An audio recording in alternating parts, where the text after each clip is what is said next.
যখন জুমার দিন আসে, এই জুমার দিনে যদি কোনো ব্যক্তি সকাল সকাল গোসল করে, আর্লি মর্নিং গোসল করে, গোসল করার পরে তার উত্তম পোশাকটা পরিধান করে, আর গোসলটা করে ফরজ গোসলের মতো, আতর সুগন্ধি খুশবু তার সামর্থ্য অনুযায়ী ব্যবহার করে, এরপরে পায়ে হেঁটে হেঁটে মসজিদে আসে, বাহনে চড়ে নয়, পায়ে হেঁটে হেঁটে।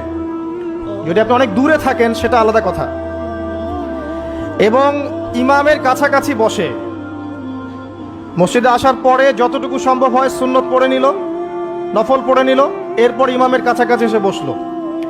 ইমামের খুতবা শ্রবণ করে মনোযোগের সাথে। খুতবা শ্রবণ করার সময় কাউকে কষ্ট দেয় না। কাউকে কষ্ট দেয় না মানে হচ্ছে যে কেউ কথা বললে তাকে এতটুকু বলে না যে তুমি চুপ করো, কোনো কষ্ট দেয় না। ইমামের খুতবা শ্রবণ করে, নামাজ পড়ে ইমামের সাথে। এই ব্যক্তির আমল নামায় নবী সাল্লাল্লাহু আলাইহি ওয়াসাল্লাম বলছেন যে প্রত্যেক পদক্ষেপের বিনিময়ে 1 বছরের নফল নামাজ আর 1 বছরের নফল রোজার নেকি লেখা হয়।